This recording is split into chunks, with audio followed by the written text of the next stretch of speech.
잠깐만요. 딱 10초만 저한테 주십시오. 지금 이 영상을 틀어놓으신 분들 중에 이 세 가지 중 하나라도 해당되시는 분이 계십니까? 첫째, 매월 월급은 꼬박꼬박 들어오는데 통장에 남는 돈은 늘 제자리입니다. 둘째, 노후 준비를 해야 한다는 건 알겠는데 어디서부터 시작해야 할지 모르겠습니다. 셋째, 주식이나 부동산 이야기는 들을 때마다 머리가 복잡하고 뭔가 다 놓치고 있는 것 같은 불안한 느낌이 듭니다. 하나라도 해당되셨다면 오늘 이 영상 절대 끄지 마십시오. 왜냐하면 지금 이 순간에도 여러분의 돈은 조용히 줄어들고 있기 때문입니다. 주가가 떨어져서가 아닙니다. 잘못된 계좌에 넣어둬서 세금이 빠져나가고 수수료가 조용히 떼이고 무엇보다 아무것도 하지 않는 동안 시간이 사라지고 있기 때문입니다. 40대에게 시간은 돈보다 비쌉니다. 아니, 정확히 말하면 40대의 시간 자체가 돈입니다. 지금 43세인 분이 오늘 당장 월 30만원씩 투자를 시작하는 것과 3년을 미루다 46세에 시작하는 것, 두 사람이 63세가 됐을 때 자산 차이가 얼마나 날 것 같습니까? 단순히 3년치 납입금 차이 1080만원일 것 같으십니까?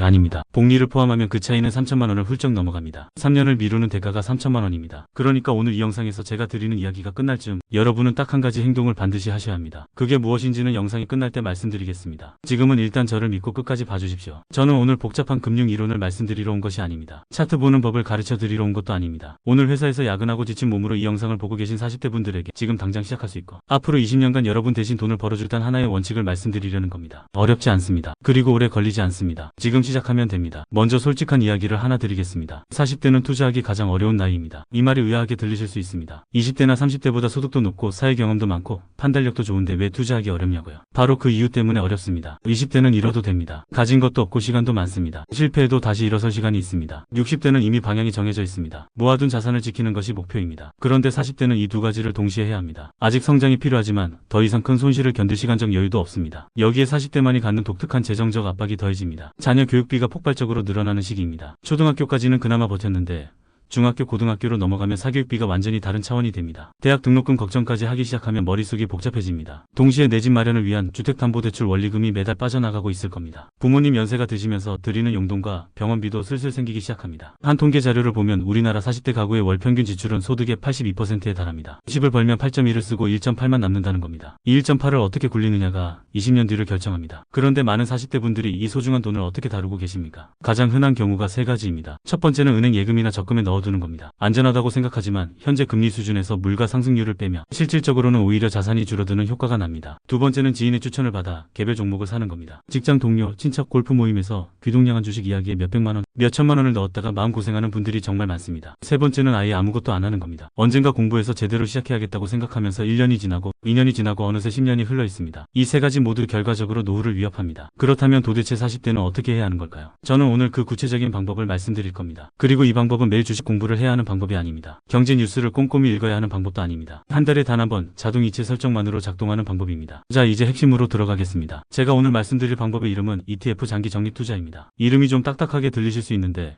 개념 자체는 정말 단순합니다. ETF가 뭔지 먼저 설명드리겠습니다. 혹시 마트에서 과일 혼합 선물 세트를 사보신 적 있으십니까? 사과배, 포도, 귤, 망고가 예쁘게 담긴 바구니 말입니다. 이걸 사면 사과만 샀다가 사과 가격이 폭락하는 위험을 피할 수 있습니다. 하나가 조금 상해도 나머지가 멀쩡하니까 손해가 크지 않습니다. 그리고 무엇보다 하나하나 고를 필요 없이 전문가가 골라서 담아놓은 걸 그냥 사면 됩니다. ETF가 바로 이 과일 바구니와 같습니다. 개별 주식 하나를 사는 것이 아니라 수백 개의 우량 기업 주식을 한꺼번에 담은 바구니를 사는 겁니다. 그 중에서도 가장 대표적이고 검증된 것이 S&P 500 지수를 추종하는 ETF입니다. S&P 500이란 미국에서 시가총액 상위 500개 기업의 주가를 종합한 지수입니다. 애플, 마이크로소프트, 아마존, 구글, 엔비디아, 메타 같은 이름만 들어도 아는 세계 최고의 기업들이 여기에 들어있습니다. 이 500개 기업 중 하나가 망해도 나머지 499개가 버텨줍니다. 더 성장하는 기업은 자연스럽게 비중이 커지고 쇠퇴하는 기업은 자동으로 빠져나가는 구조입니다. 여러분이 직접 관리하지 않아도 세계 최고의 금융 전문가들이 알아서 최고의 기업들로 채워주는 시스템입니다. 이 S&P 500 지수의 지난 100년간 연평균 수익률은 약 10%입니다. 물론 특정 해에는 크게 오르기도 하고 크게 떨어지기도 합니다. 2008년 금융위기 때는 반토막이 났습니다. 2020년 코로나 때도 한 달 만에 30% 넘게 빠졌습니다. 그러나 그때마다 회복했고 오히려 더 높은 곳에 있습니다. 100년 역사를 통틀어 10년 이상 장기 투자를 했을 때 손실이 난 경우는 단 한 번도 없었습니다. 숫자로 보여드리겠습니다. 지금 40대 초반인 분이 매월 30만원씩 20년간 S&P 500 ETF에 적립식으로 투자한다고 가정해봅시다. 연평균 수익률을 보수적으로 7%만 잡겠습니다. 원금은 총 7,200만원입니다. 그런데 20년 뒤 계좌에 쌓여있는 돈은 약 1억 5천만원이 넘습니다. 복리의 힘으로 넣은 돈의 2배 이상이 됩니다. 만약 수익률을 역사적 평균인 10%로 잡으면 그 금액은 2억 2천만원을 넘어갑니다. 매월 30만원, 하루에 1만원짜리 한 장을 아끼는 것만으로 20년 뒤에 2억이 넘는 자산이 생기는 겁니다. 그런데 여기서 정말 중요한 질문이 있습니다. 이 투자를 어떤 계좌에서 하느냐에 따라 결과가 크게 달라진다는 사실 알고 계셨습니까? 같은 ETF에 같은 금액을 투자해도 어떤 계좌를 쓰느냐에 따라 수천만 원의 차이가 생깁니다. 이게 제가 다음으로 말씀드릴 내용입니다. 투자 수익률을 높이는 방법에는 두 가지가 있습니다. 더 좋은 상품에 투자해서 수익을 키우거나 아니면 새어나가는 돈을 막거나. 많은 분들이 첫 번째 방법에만 집중합니다. 더 좋은 종목을 고르려 하고 더 좋은 타이밍을 잡으려 합니다. 하지만 두 번째 방법, 즉 세금을 합법적으로 줄이는 절세가 사실 훨씬 확실하고 안전한 수익입니다. 왜냐하면 절세는 수익률 변동과 관계없이 100% 확정되는 이익이기 때문입니다. 일반 증권 계좌에서 ETF를 거래하면 수익에 대해 배당 소득세 15.4%가 붙습니다. 10년 동안 열심히 투자해서 1억 원의 수익을 냈다면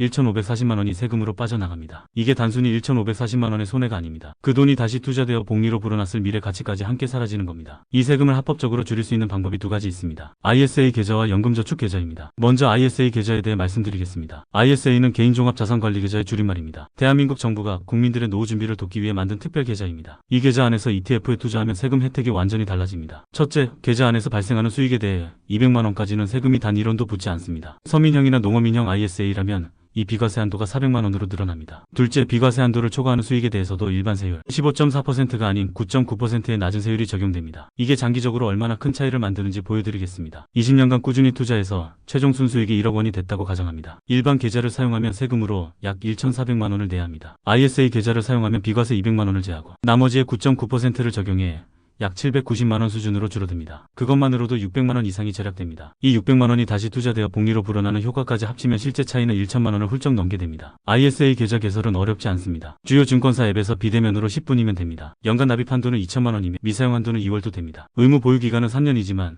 장기 투자를 목적으로 하는 40대에게는 전혀 제약이 되지 않습니다. 두 번째는 연금저축 계좌입니다. 연금저축 계좌는 ISA와 성격이 조금 다릅니다. 이 계좌에 납입하면 납입한 금액 자체에 대해 세액공제를 받을 수 있습니다. 연간 최대 600만 원 납입분에 대해 세액공제가 적용되며 IRP 계좌를 합산하면 최대 900만 원까지 공제받을 수 있습니다. 연봉 5,500만 원 이하라면 세액공제율이 16.5%입니다. 즉 연금저축에 600만 원을 넣으면 최대 99만 원을 연말정산해서 돌려받는 겁니다. 이건 투자 수익이 아닙니다. 납입과 동시에 확정되는 16.5%짜리 수익입니다. 어떤 ETF도 이보다 확실한 수익률을 보장해주지 않습니다. 단 연금저축 계좌는 55세 이후에 인출해야 낮은 세율의 연금소득세가 적용됩니다. 중도 해지하면 기타 소득세 16.5%가 부과되니 이 계좌에 넣는 돈은 노후를 위해 묻어두겠다는 마음으로 납입하시는 것이 좋습니다. 정리하자면 40대 ETF 투자는 반드시 ISA 계좌와 연금저축 계좌라는 두 가지 절세 그릇 안에서 이루어져야 합니다. 같은 투자를 하더라도 어떤 그릇을 쓰느냐에 따라 결과가 완전히 달라집니다. ISA 계좌와 연금저축 계좌라는 두 개의 절세 그릇이 준비됐습니다. 이제 그 안에 무엇을 담아야 하는지 말씀드릴 차례입니다. 40대를 위한 포트폴리오 구성의 핵심 원칙은 단 하나입니다. 성장은 포기하지 않되 심리적으로 버틸 수 있는 수준으로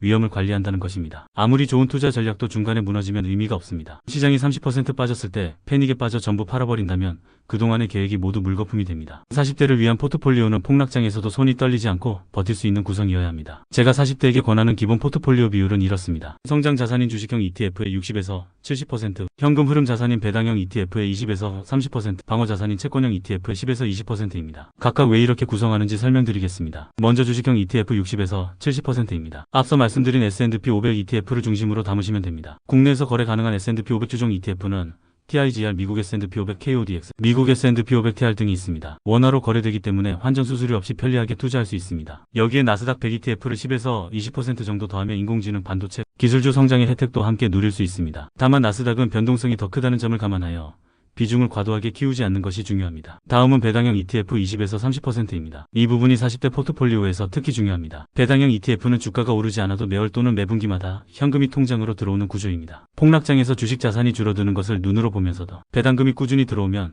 심리적으로 훨씬 안정감을 유지할 수 있습니다. 이 심리적 안정이 폭락장에서 팔지 않고 버티게 해주는 원동력이 됩니다. 미국 고배당 ETF인 SCHD를 추종하는 상품이나 국내 월배당 ETF 중 검증된 상품을 활용하실 수 있습니다. 마지막으로 채권형 ETF 10에서 20%입니다. 주식시장이 크게 흔들릴 때 채권은 상대적으로 안정적인 흐름을 보입니다. 전통적으로 주식과 채권은 반대 방향으로 움직이는 경향이 있기 때문에 채권을 일정 비율 보유하면 전체 포트폴리오의 변동성이 줄어듭니다. 이 채권의 완충 역할이 폭락장에서 전체 손실폭을 20에서 30% 줄이는 효과를 냅니다. 이 포트폴리오는 1년에 한 번 리밸런싱이 필요합니다. 리밸런싱이란 처음 설정한 비율로 다시 맞춰주는 작업입니다. 주식이 크게 올라서 전체 비중이 처음보다 커졌다면 주식을 조금 팔고 채권을 더 사서 원래 비율로 되돌리는 것입니다. 이 단순한 작업이 자동으로 고점에서 팔고 저점에서 사는 효과를 만들어냅니다. 연말이나 연초에 1년에 한 번만 하시면 됩니다. 매월 투자 가능한 금액이 50만 원 이하라면 이 모든 비율 계산이 오히려 복잡합니다. 그 경우에는 S&P 500 ETF 하나에만 집중하십시오. 처음에는 단순한 것이 가장 강력한 전략입니다. 자산이 쌓이고 여유가 생길 때 하나씩 추가하시면 됩니다. 좋은 포트폴리오를 구성해 놓고도 스스로 망가뜨리는 사람들이 있습니다. 그 원인은 대부분 특정 상품의 유혹에 넘어가는 겁니다. 40대에게 투자 실패는 20대와 다른 무게를 가집니다. 젊었을 때는 실패해도 회복할 시간이 있지만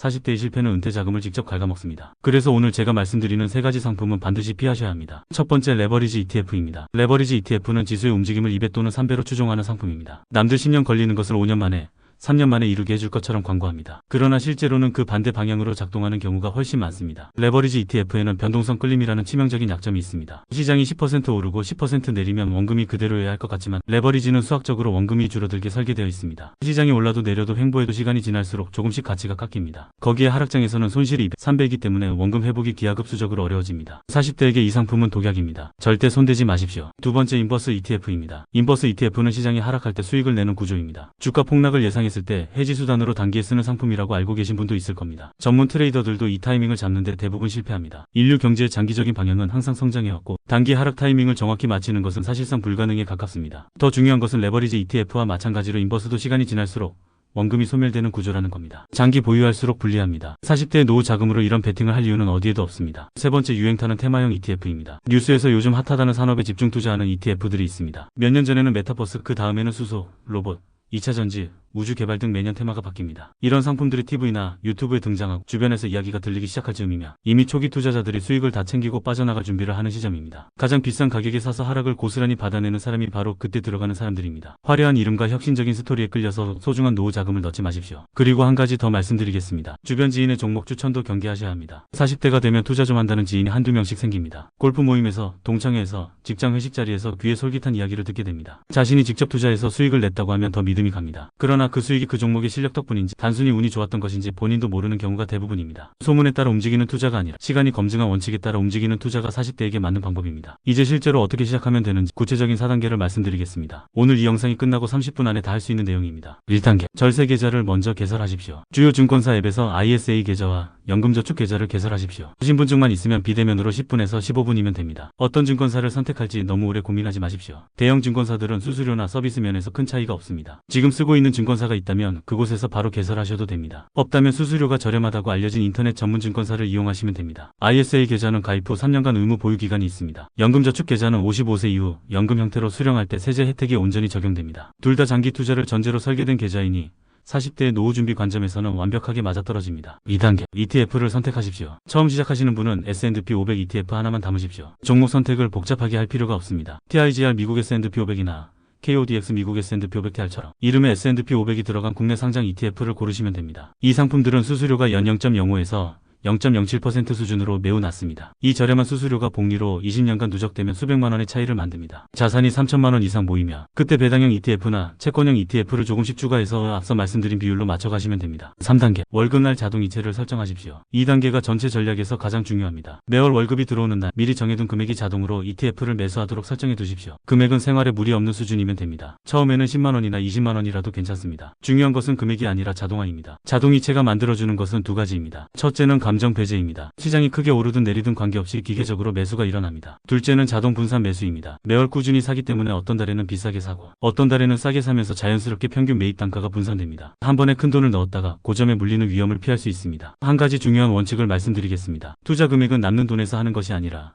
먼저 빼두는 방식으로 정하십시오. 월급이 들어오면 투자금을 먼저 이체해두고 나머지로 한 달을 생활하는 겁니다. 이렇게 하지 않으면 항상 투자할 여유가 없게 됩니다. 4단계, 알림을 끄고 잊어버리십시오. 2단계가 사실 가장 어렵습니다. 계좌를 개설하고 자동 이체를 설정해두고도 매일 계좌를 들여다보고 싶은 충동이 생깁니다. 시장이 크게 떨어지면 팔고 싶어지고 크게 오르면 더 넣고 싶어집니다. 이 충동을 이기는 것이 ETF 장기 투자의 90%를 차지한다고 해도 과언이 아닙니다. 증권사 앱 알림을 끄십시오. 필요하다면 앱을 눈에 잘 띄지 않는 폴더 안으로 옮겨두십시오. 분기에 한 번, 연말에 한 번만 확인하고 리밸런싱 여부만 점검하면 충분합니다. 여러분이 잠든 사이에도 주말에 가족과 여행을 즐기는 동안에도 세계 최고의 기업들이 여러분의 돈을 대신 불려주고 있습니다. 여러분이 해야 할 일은 그것을 믿고 기다리는 것뿐입니다. 오늘 말씀드린 내용을 한 번 더 정리하겠습니다. 40대는 투자에서 가장 중요한 시기입니다. 앞으로 20년이 은퇴 이후 삶의 질을 완전히 결정합니다. 그리고 그 20년을 제대로 활용하기 위해 매일 공부를 해야 하거나 시장을 분석해야 하는 것이 아닙니다. 핵심은 세 가지입니다. 첫째, ISA 계좌와 연금저축 계좌로 세금부터 합법적으로 줄이십시오. 같은 투자를 해도 어떤 그릇을 쓰느냐에 따라 수천만 원의 차이가 생깁니다. 둘째, S&P 500 ETF를 중심으로 배당형과 채권형을 더한 40대에 맞는 포트폴리오를 구성하십시오. 처음에는 S&P 500 하나만으로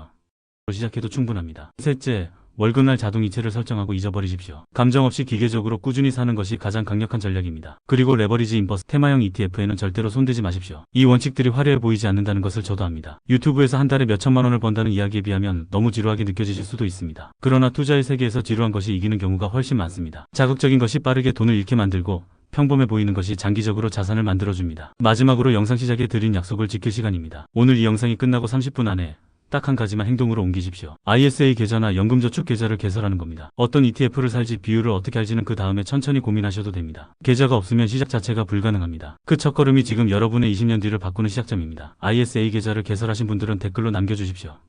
바로 실행하는 여러분의 미래를 응원하겠습니다. 오늘도 끝까지 함께 해주셔서 진심으로 감사드립니다.